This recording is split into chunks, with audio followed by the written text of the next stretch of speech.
Hi there, welcome back to Torment, Tides of Numenera. Let's talk to Sir Arthur again. Well, I'd like to ask some questions about Numenera again, just in case we had missed something. How is Drit part of the Numenera?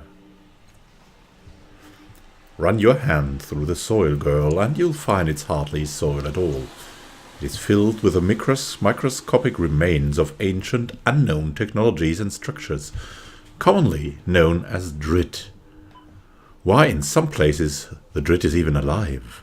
He takes a sip from his mug. I don't recommend sleeping on the ground in those places. By the way, terribly unnerving for the survivors. Oh my god. What's the Order of Truth? What do you know about them?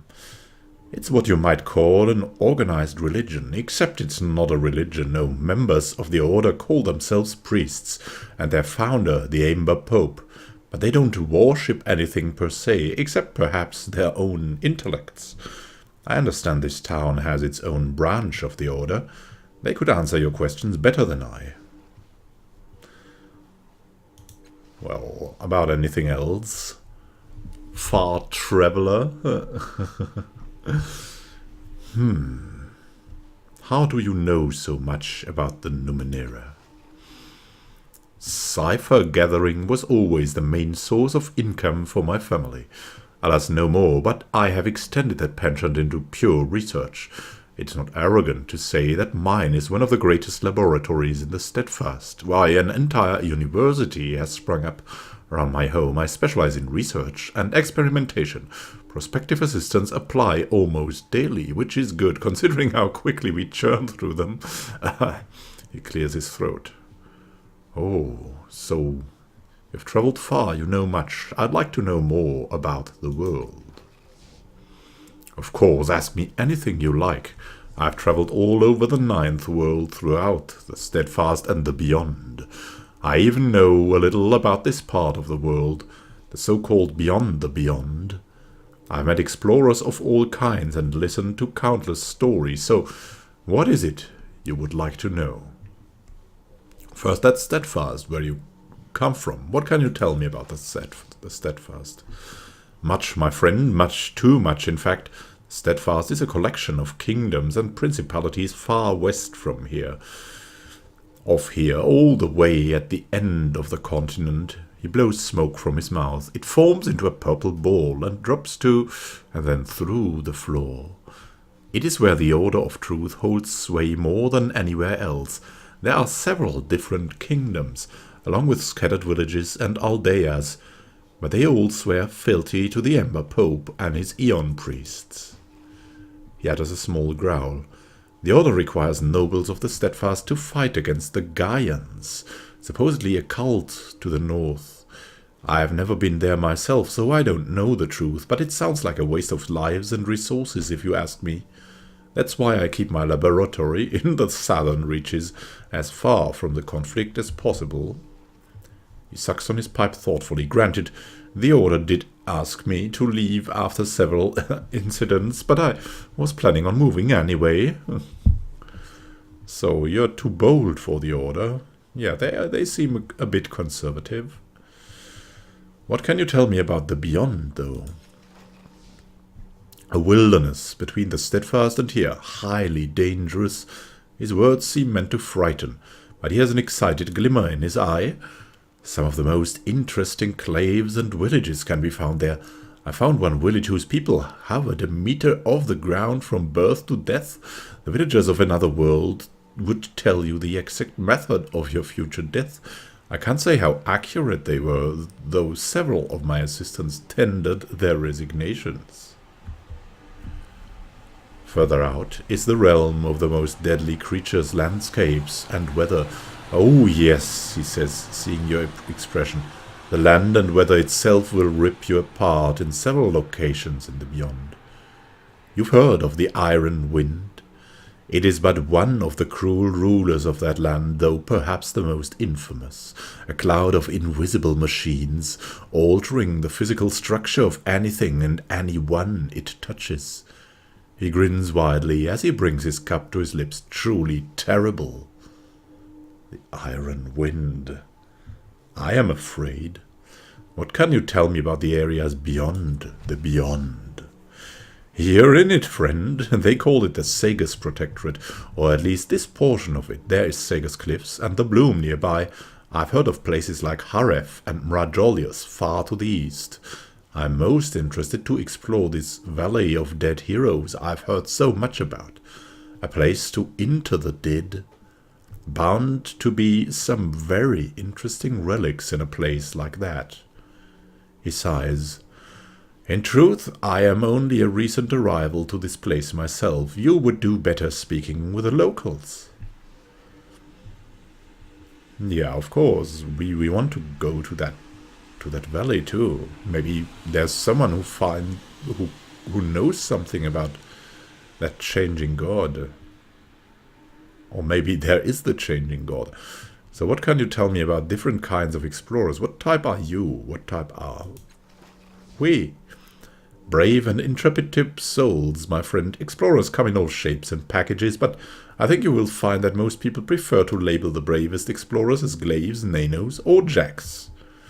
Glaives are the elite warriors of the world. Nanos are those who study the Numenera, using it to perform powerful esoteries. He taps a yellowish ash from his pipe. Jack is something of a catch-all term. They're mostly pragmatic folk who know a little fighting and a little Numenera. Jacks of all trades, as it were, but explorers of any stripe are useful to have around, especially if you're expecting trouble.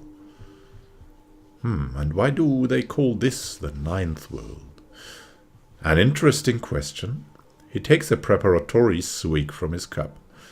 One would think it is because 8 worlds came before us, but even a cursory study of the Numenera reveals far too much breadth and variation for there to have been a mere 8 prior worlds that created it all. One then might ask, what qualifies as a world? We could say the 1st through 8th worlds are defined as the most powerful or influential civilizations of their eras. But even that fails under the most basic reasoning. If the previous 8 worlds we refer to were the greatest of the ancients, then what qualifies this world we're in? We cannot even understand the most basic theories governing a time auger to be the 9th. Oh, he's a true intellectual, is he? That talk. The truth, I'm afraid, is that we call this the 9th world simply because that is what we have decided to call it, no more and no less. Ah, the arbitrariness of language. We're no stranger to that ourselves. Is there something else you would like to tell us? No, that's all I wanted to know. Farewell, Sir Arthur.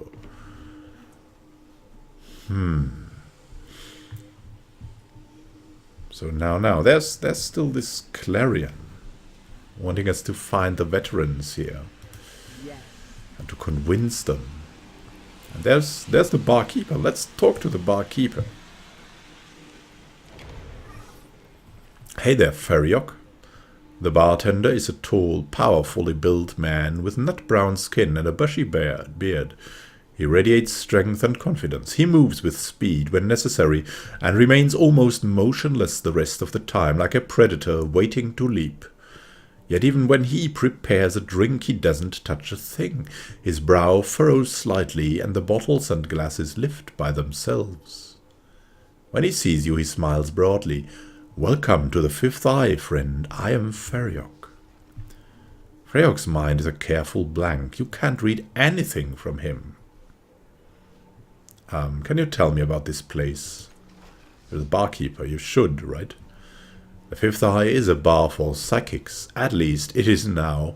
In the prior worlds, near as we can tell, it was an old pumping station. All these pipes lead down to some reservoirs deep beneath the city, and they pump whatever is in the reservoirs up here. He laughs. Anyway, some damn fool started drinking from the pipes, and some other fools started in too. Some of them died, but some got drunk as hell. After a few whiles, vague enough for you, they got pretty good at figuring out which were safe and which weren't, and that's when they figured they'd start making money off the place. The reason psychics flock here is because the building dampens out the psychic noise of the city. He grins. The drinks help too. Leto, this woman here, says, Feriok means to say that he is only involved in the delivery of these drinks rather than their creation. Given his skills, this is only right and proper. Feriok throws a hand across his forehead. I have been maligned by this desert-dwelling interloper. You know her, right? You said this is a bar for psychics. What does that mean? Means this is a place where psychics can unwind, get away from the city, get away from the noise, you know what it's like to be psychic? Let me paint a picture. Imagine every time you're going to sleep, someone comes and starts screaming in your ear. Or objects in the room start whispering about how they want to burn. Or they might tell you their secret names and how to make them float and dance at your command. Or maybe every person you meet is like a house with all its doors and windows thrown open, and you can't help but look in to plunder their secrets. And underneath it all, you hear their silent judgments, the truths they hide even from themselves. He pauses to concentrate on a floating cloth as it wipes the mug clean. Then the mug places itself on a rack. Folks think that it's a blessing to have these powers, and sometimes it really is, especially when you can join your friends to make something great, but he shrugs, it can be hard, hateful, and you can never tell when you're going over the edge of insanity.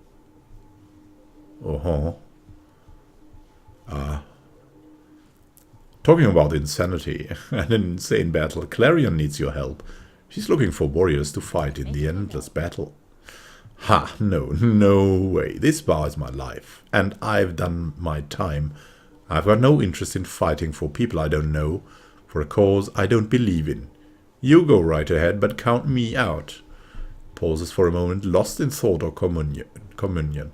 You know what? Maybe you could convince Clarion to take her recruiter act somewhere else. If you want to, I mean. But really, what she's doing and what she's thinking is pretty offensive. Alright, I'd like a drink, just to try it out. You're in for a treat, friend, a real treat, assuming you call the possibility of a toxic reaction a treat, of course. He points at the various pipes on the wall. If positively, it identifies some of these as safe. Smaller subset here as inebriants or hallucinogens. We've got a few that are, well, chancy, as in sometimes they kill people. We'll start with one of the safe ones. Cost for a safe drink is 3 shins. Experimental ones, those are 10. Yeah, give me one of the safe ones. He nods and closes his eyes. Coming right up, he murmurs. Glasses and cups float through the air without his touch, moving with precision to the spigots on the walls. One settles before you. You drink it. Have you ever wondered what someone else's sneeze tasted like? You don't anymore. The texture and consistency, the flavor.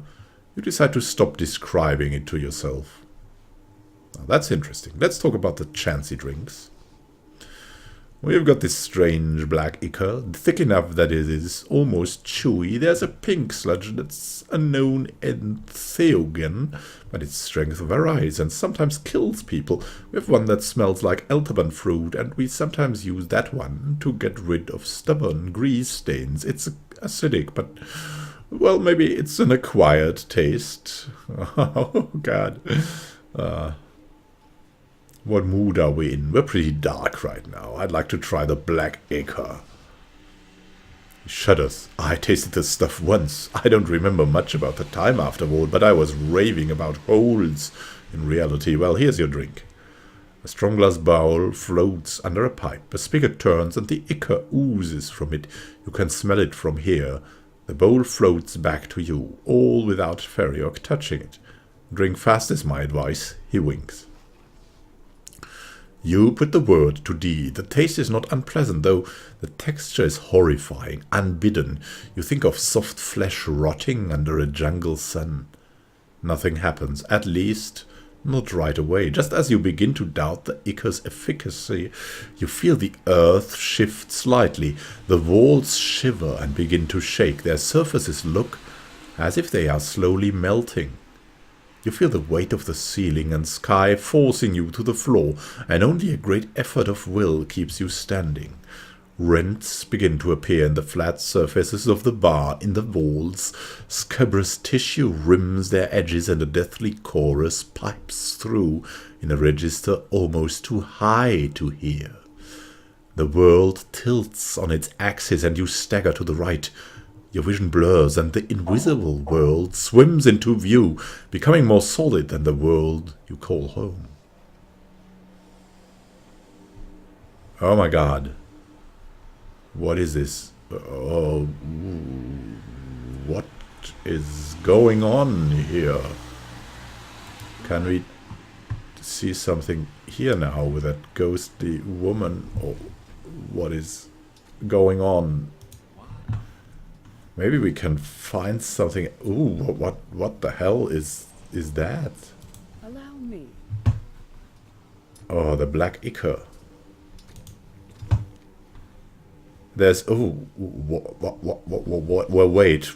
what is that? What is malaise? We don't want to go in there. Is this like the sorrow? These things? Wow. I think we should probably be careful. Malaise sounds like sorrow, and sorrow is pretty dangerous, so we should maybe ask around before. I see no world where we might take you, child. No, don't cry. I am trying to make you strong. I'm not crying. This is disbelief. It's a shame to hear such venom from one so young, dear. But it's okay for old people like you. Yeah, so we have to be careful. We need to ask around what malaise is, what malaise could be. So thank you for watching. Happy gaming to you. See you in the next episode of Torment, Tides of Numenera.